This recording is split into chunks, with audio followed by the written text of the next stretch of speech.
I'm just going to wait half a minute before I start.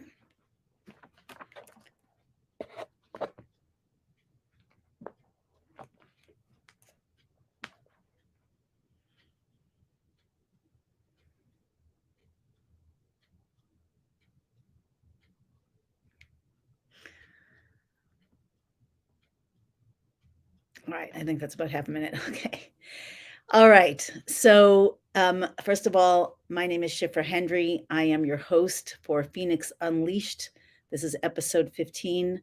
And today we're going to be talking about something that is so core, so important, not just from the perspective of the Torah and not just from the perspective of the time of the year, but from the perspective of the time of our collective human evolution.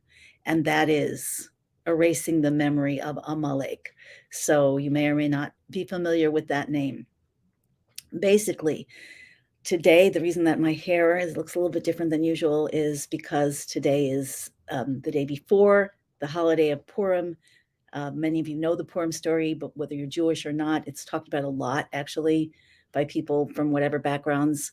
And the Purim story is the Purim story is when the Jewish people were exiled to Persia, and the world was ruled by most of the civilized, if not all the civilized world, was ruled by one king named Achashverosh, and he had an evil advisor, Haman, who wanted everyone to bow down to him. He was into power, he was into control, he was into self-aggrandizement, and there was only one person who refused to bow down to him, and that was Mordechai HaYehudi, Mordechai the Jew. And it's a whole story which you either know, probably know, or you don't. But the bottom line of it is that the heroine of the story, Esther, who was either the cousin, the niece, or the wife of Mordechai, was one of the women who were called from all over the kingdom after the king, really all over the world, after the king executed his first wife for disobedience, to try out to be the new wife. And Esther did not want to be the new wife, but she had no choice but to be in the tryouts. And even though she did nothing to endear herself to the king, everybody had access to all the makeup and the baths and all the time to prepare so that they could become the queen. Queen Esther did not want any part of it, but nevertheless, because of her inner beauty and perhaps outer beauty, although the Torah says that she had skin that was green. I don't know what that means. Maybe it's olive. Anyway, bottom line is everything was designed in the story by divine providence. God weaves a picture. Everything that happens in the world. Why did Esther, of all the women in the world, of all the women in this vast kingdom, why did she rise to the attention of the king? Why was she able to play a pivotal role? And if you're missing the story, go look it up. Purim, Purim, coming up tomorrow night and the next day, Wednesday night and Thursday, all over the world. In the walled cities. It took place in the city of Shushan in Persia, which was a walled city. So now it's the custom that in the walled cities, which I think there are only three, as far as I know, the ancient walled cities, not necessarily walled anymore. Shushan itself, Jerusalem was a walled city, and Svat in the north might have been a walled city. So it's celebrated for 2 days. The first day being Purim, the second day being Shushan Purim, or it's celebrated on the second day. Anyway, random facts.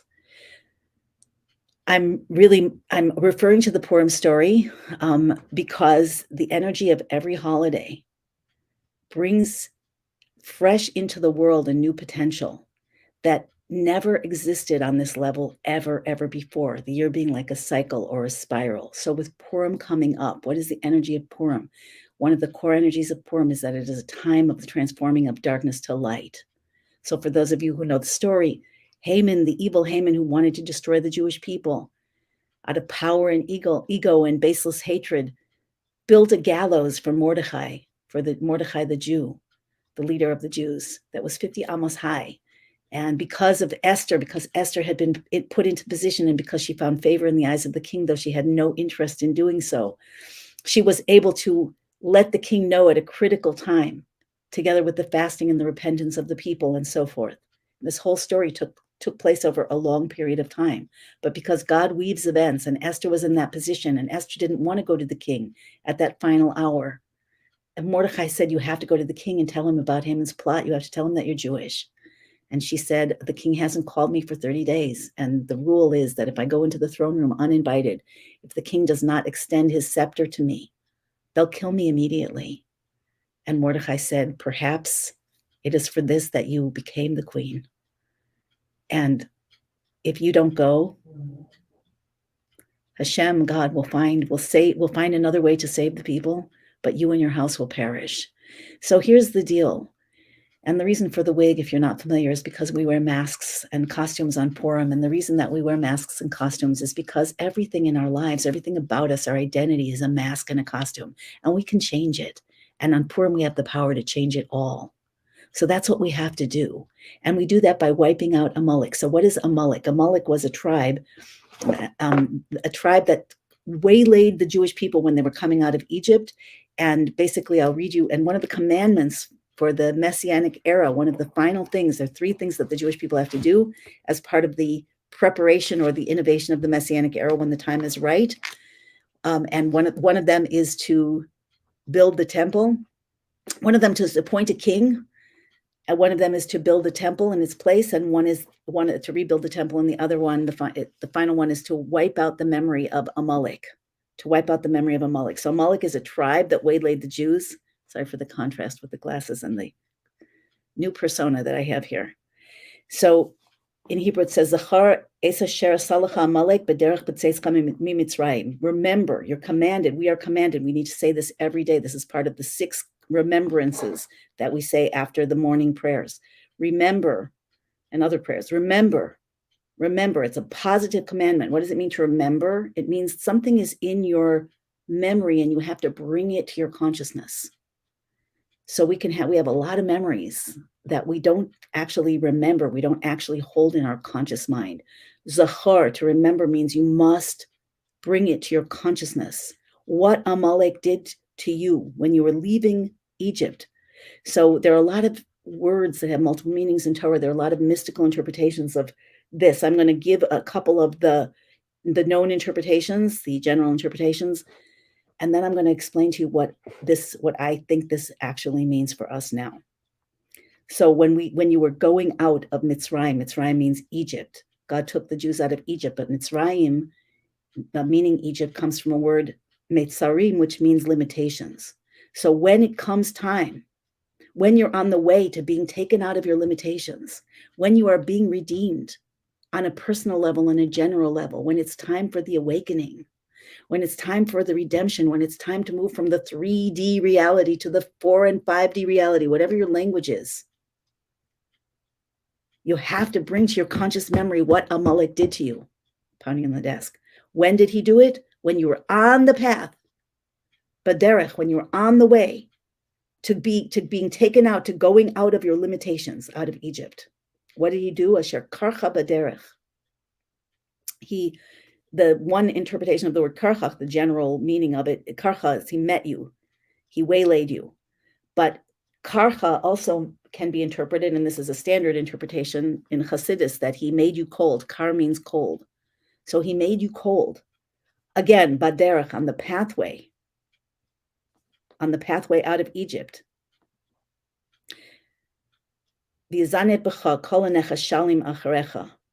And he cut down all of the weaker ones that were coming after you. So think about this. You're on the way to get out of your limitations. This is so deep, you guys, and it's so present moment, and it's so fundamentally important. You're on the path out of limitations. You're on the path to the destiny that has been promised to humans forever. We are in that place. We are. Everything that's happening is because we're in that place. And here comes, and you have to bring to your consciousness to remember what happened in the past. If we don't, for those who forget the past are doomed to repeat it. Has that ever been more true than now? It has never been more true than now. And many of us are repeating the past. So we must bring to our consciousness the clear remembrance of what happened with Amalek on the path to going out of our limitations, out of Egypt, out of exile, that he made us cold. He cooled us down. He chilled us down, not in a good way. He created doubt, is the interpretation, on the way. And he cut off all of the weak ones that were following after you. And what does that mean? That there are people we're all in one train, we're all on one path right now. We're collective in humanity, but there are those who are strong and who are leaders, at least who are more awake. And there are those who are straggling after, who are not as awake or not awake at all, who are scared, who are brainwashed, who are straggling. Hanechashalim, the weaker ones, who straggled after you. And you, what's the state with you? Back into the text, Vata ayef, v'yagea, v'lo yarei elokim. You were weary, you were exhausted, and you did not fear God. You did not see God. You were not aware of God. Living in the physical, and it's getting really, really old. And you're at the head of the pack in certain ways. If you're tuning into this live stream, for sure you are. And there are people behind you that are way less conscious. And the purpose of Amalek, which was a real tribe. And Haman, by the way, Haman was a descendant of of Amalek, of the original. Amalek was a person who was the head of a tribe. So Haman, who tried to destroy the Jews, who set himself against Mordechai to take down Mordechai and all of his people in the Purim story, he was a descendant of Amalek. So what was happening, by the way? We're not over with the text, but what was happening at the time when the Jews were wandering through Egypt and they were accosted and waylaid by Amalek, who tried to cut them off and take down the weak ones and cool them all down? They were on their way to meet God. They were on their way out of Egypt to a destined meeting at Mount Sinai to receive the Torah on behalf of all humanity, the divine blueprint for creation and transformation and redemption of every human being. That's what's up now. And it started then. And Amalek waylaid the people. Why? Because there is a force in the universe that God created for a purpose, for a transformational purpose. There is a force in the universe that's designed to cut off the meeting with God. I don't mean the one where we die. I mean the one where death is removed from the world. And that force is embodied in an energy that was embodied in a tribe called Amalek. And the whole purpose of Amalek, now Amalek, I'm sure that they're physical descendants of this tribe, but I don't know who they are. But there are spiritual descendants. We all have this aspect of Amalek in us, which is the aspect of doubt and lack of confidence and fear, that it's so easy to see a vision. It's so easy to see a potential. It's so easy to believe in something until you're weary and exhausted and you don't see God and you're not connected. And then there are parts of you that are straggling after the visionary part of you, and Amalek comes to cut them off, take them down. And there's Amalek in actual people, and those people that we are told, the Zohar says that all of the leaders that I don't know if they're all descendants of Amalek, but all of the leaders, Pharaoh and, certainly Haman, who is from Amalek, and, Nimrod and all of the big players who were fighting against God and God's mission, and the people who were carrying and enacting God's mission. All of those players are reincarnated in our times, and their job is still the same. Their job, although they're meant to see and overcome it, because everybody's meant to see God and the battle should be won for God. But in any case, those people are still attempting to take down, to cut off the meeting, to stop the awakening, literally to hack into the human system, right? So that we don't have the same access to our soul. If that's not Amalek meeting you baderech, on the way, asher karcha, to cut you off, to make you cold, to make you into an unbeliever, to cut you off, to take you down in your Achilles heel and your weak parts, then nothing is. This is where we are right now. And tomorrow night is Purim, and Thursday is Purim, and Friday is Shushan Purim. And a new energy is coming into the world to flip the whole thing on its head, to take down Amalek. Like in the Purim story, Haman was taken down and he died on the very gallows that he had built for Mordechai. It's the ultimate flip, the ultimate transformation. The energy is coming into the world for this in a way that never existed before, ever, ever, ever, in all history of time and mankind and the universe, ever. Okay, so what happened with Amalek? So he wants to cut off your weak ones because you couldn't stop him. You were unconscious to a degree, and because you were tired and weary and you didn't see God. And then that's the story, Zachor, Remember the first word, you must bring to your consciousness this awareness. This is a fractal pattern in the universe. And then what? Bahaya baniach Hashem Elokecha, that when God, the Lord you God, L'cha mikol ovecha misaviv ba'aretz, when he relieves you of the enemies around your land, there will come a time when you could settle in peace. When there is no actual reason why you can't wake up, why you cannot be redeemed, why you cannot settle the land, whether that's the land of Israel, to settle the land and build the temple that is part of the messianic process that will bring peace and eternal life and goodness to all mankind. Okay, and there's nothing physical that's keeping you from doing it. It's the inner Amalek that's supported by the outer Amalek that's broadcasting weakness and coldness and don't believe. And why should you believe, you primitive, spiritual person? Why should you believe? So it says, when there will come a time when God has relieved you from all the enemies around the land, even the land also means the body, that there is no actual physical obstacle. It's a matter of consciousness at that point. That God gave you the land. And again, the land, this is from Hasidus. I'm not making this one up. This is not my own interpretation. That the land of, it means not only the land of Israel, it means the entire earth, and it also means each individual's body. So God has relieved us from the oppression, from the need to be oppressed. Physically, mentally, it's an inside job, and it's still very present. And Amalek takes advantage of it. So when he relieves you of that so that you can inhabit the land that he gives you as an inheritance. Your body can be inhabited by your soul. The world can be inhabited by godly beings, which we all are at our essence. Timche as zecher Amalek mitachas hashamayim. Then you must erase this memory, this consciousness of Amalek, not just from you, but from underneath the heavens, from all of earth. Lo tishkach, don't forget. Don't forget. That's the commandment. So how do I see this? What do I see this meaning? And I think this is what it actually means. So we have to bring up the memory of Amalek at all times, and especially at this time. Why? We have to know that this is a plan. We have to know that this is a plot. We have to know that this is not you, that your tiredness, your weariness, you're not seeing God, your fear that's generated by all of that is the weak part of you that Amalek is ready to take down, to cut you off at the roots so that you cannot take this home. It's time to take the thing home. It's time. God has relieved us of all of the obstacles except for the ones in here. And those are so huge. And Amalek, which lives not just as specific people and not just as a historical tribe or any individual, but as the weak part of each of us, is the part of us that's the counter force. Oh, come on, this is too good to be true. Do you really believe that? It's in all history. Everything turns out bad. I don't believe in that stuff. I believed and it didn't work out. But that's the weak ones that Amalek is cutting off. And it's for this commandment and with the power of Purim and the whole of the 60 days of Adar, and then followed by Nisan, the month of miracles and redemption. This is the time. This is the pivot point. We are literally on Purim, right smack in the middle of this 3-month period of the extra Adar, the regular Adar, and the month of Nisan. It's 3 months of transformation. It only happens like that in a week year. Purim is in the middle. Make the flip. Make the flip. It's up to you. It's your life. It's your world. It's your destiny. Your soul came down for this.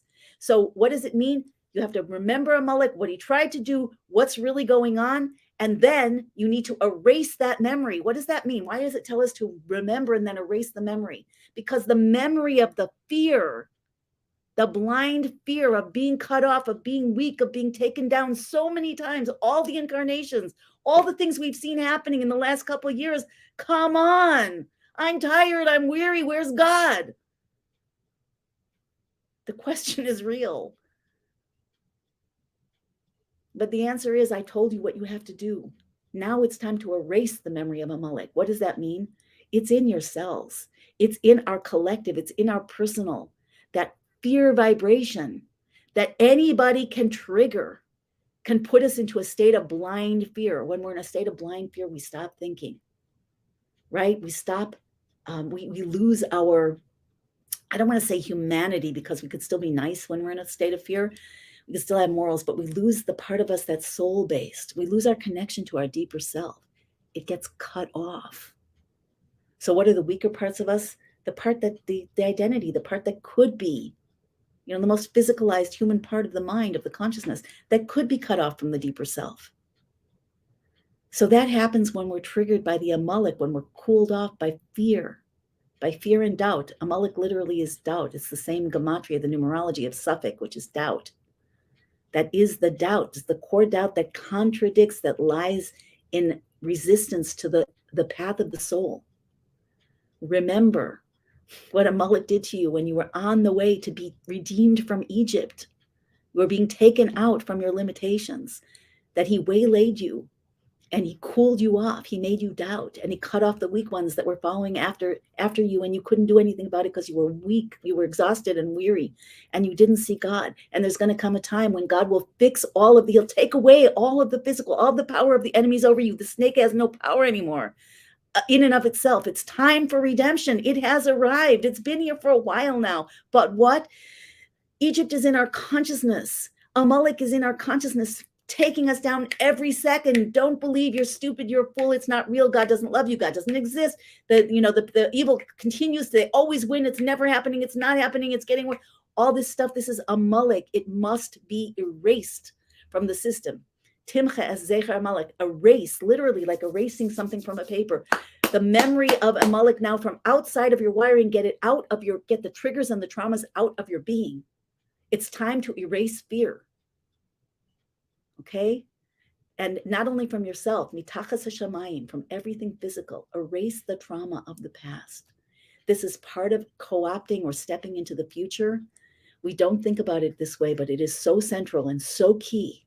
You cannot get to a future of heaven on earth, of divinity revealed, of your soul flowing through your body, and you a miraculous co-creator that has nothing to fear, unless you get rid of the trauma of the past, or rather, I should say, integrate, harmonize, heal it. Because it keeps on out projecting into the future, and it keeps on out projecting into the future, and it's a lot worse because there are literally bad actors in the world that have their game pretty mastered, that are triggering fear on a moment-to-moment basis, that are distracting you from the deeper self, that are giving you food and pollution and who knows what else, that is shutting down, that is making it harder for the soul to flow in the body. It says in the Torah that a small wound in a body is a big wound for the soul, and for the soul's ability to express itself in the body. Everything has to flow. Everything has to work. Everything has to be connected to the heart and the deeper consciousness for there to be real health, and that includes emotional and consciousness health. So at this time, it is time for us to wipe out, to erase the trauma of the past, to forgive the trauma of the past, to bring to consciousness the trauma of the past. Zachor, first bring it to consciousness.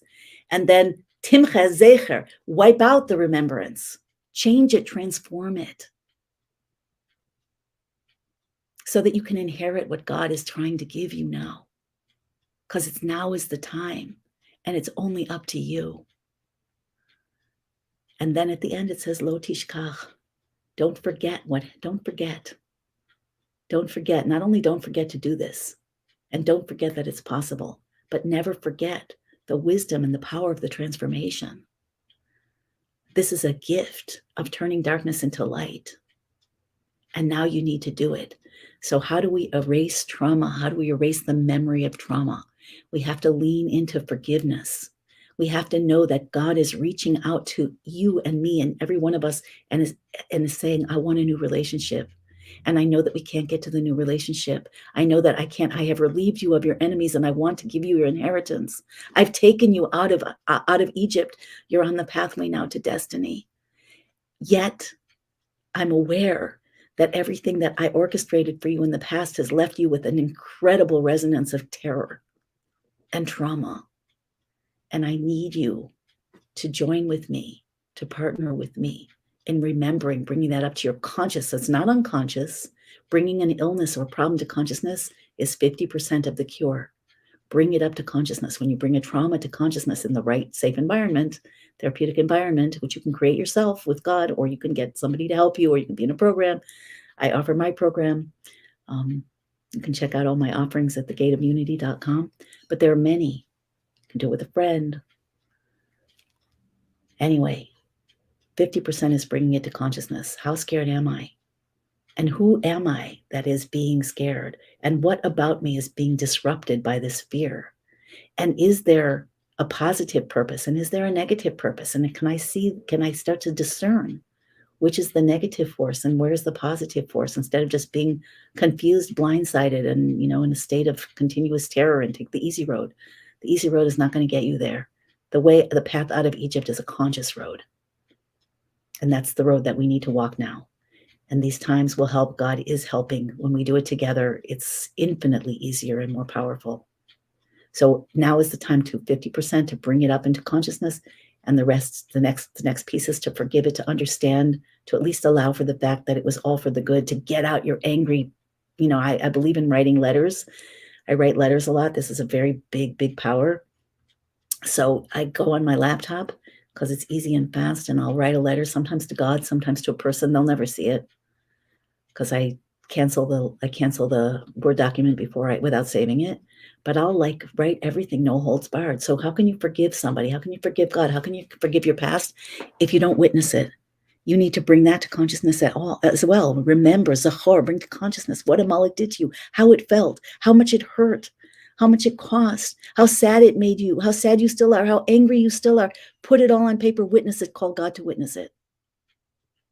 Right until every last piece is on the paper or on the screen. Do not leave out anything. Feel it all. And ask God to help you to unwire it. And that very process will begin the unwiring. It's pretty magical. You just have to really do it, like everything. And it requires engagement. So even our traumas, God has relieved us of that which surrounds our true self, all from the text, so that he can give us our inheritance. But it's up to us to make those final transformations. We are co-creative partners in creation. That's what every soul that's in a body right now is here for. And that certainly includes me. And that certainly includes you. So the question is, do you want it? Which part of you are you going to believe in? Are you going to believe what Amalek says? That's too late. You're too weak. You're too old. You're too tired. You're too sick. It's not real. It's too hard to believe in it. And then it doesn't happen. And, better to go with the flow, better to go with the majority. What's the point? Whatever it might be. Those are old voices. They're all Amalek. The job of Amalek is asher karcha b'derech. It's to cool you off, to create doubt, so that your soul cannot express itself in the body that it keeps coming into again and again with high hopes and desires.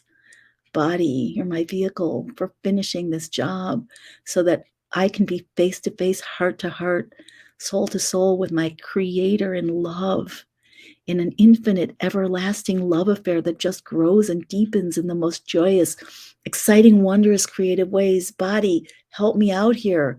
Identity, ego, mind, listen to me. And the mind's like, no, you're stupid. You're not real. I'm too hurt. And that's why we have a commandment. And this is one of the six zichronot, the 6 remembrances that we need to say to ourselves every day. Remember what Amalek did to you when you were already on the path, not when you were in Egypt without hope of getting out, because it was a place that no slave could escape from. It was supernatural. It's the world capital of occult arts, black magic. Pharaoh, when Moses came to him saying, God sent me and told me to tell you, let my people go. Pharaoh said, what God? I don't know your God. He looked up his list of gods, which was quite long. And he's like, I don't find your God on that list. Why should I listen to your God? I'll do my own gods. I'm God. Okay, that's what Amalek has to say. That's the core source energy that Amalek is coming from. Anti-God. There's no God. What God? I don't need your God. I'm my own God. That's cynicism. That's ego. That's exploitation. That can even be, and it shows up in a lot of ways, it can even be like, I can't. It's too hard. I'm alone. I'm done. When you were weary and exhausted and you didn't see God. Zachor. Remember. Bring it to your consciousness. And then when it comes time, you cannot do anything with this because Amalek shows up midor lador in every generation, including our times. But you know what's different? What's different is we've reached the time when God has relieved us from the energies of the enemies that surround the land, so that we can inherit the land. And again, that means your soul in your body, as well as God in the world revealed, and the souls of Israel and the Jewish people in the land of Israel, which is the heart of the world. At that point, there will be world peace, like there was when all of the Jews lived in Israel in the time of King Solomon. There was peace in the world, and the nations of the world came to the temple. It's a house of prayer for all peoples, and it will be again. There's a lot of lies told about that place and about this whole story. Don't believe them. They're coming from Amalek. You need to know how to identify who is Amalek, which part of you is telling you the truth. That's part of it. And it's time for the end of fear. So that said, if you're Jewish, then if you can, it's really important to hear the reading of the Megillah both tomorrow night, Wednesday night, and there's readings in every civilized place in the world at many times, generally pretty much every synagogue, sometimes restaurants, cafes, private parties. Really important to participate in person if possible. And then again, during the day, to have a festive meal during the day, and to give presents, to give charity to the poor, matanis le'evyonim, and to give gifts of food to your friends. So at least one gift of 2 different kinds of food to a friend. Those are the mitzvahs of Purim. And those mitzvahs, the divine commandments, are channels of divinity that bring down this new potential, this renewed potential that's renewing on a quantum higher level in this year than it ever was any other year before, because we are moving toward destiny. We are on the path of going out of Egypt. All limitations. But who meets you on the way out of Egypt? Amalek. Where is Amalek? In the media, in the government, in all of it, but also Amalek. None of that would matter, except that there's Amalek's also in your head and in your heart.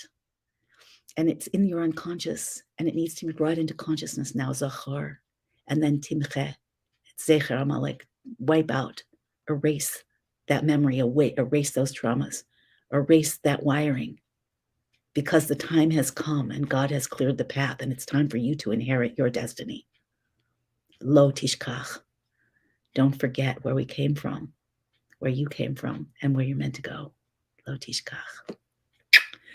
Afreilchem Purim, Purim Sameach, Chag Purim Sameach. May everybody have a good Purim. May everybody have a blessed Purim. Purim, the energy of Purim is coming to the world, whether you're Jewish or not. It is your time. You're here because you're part of this. Step in, do the work. This is our co-creation. And when we have it, the moment we do it, it's all over. Amalek is gone. When Amalek is gone, it's a world of heaven on earth. But now this is the final war.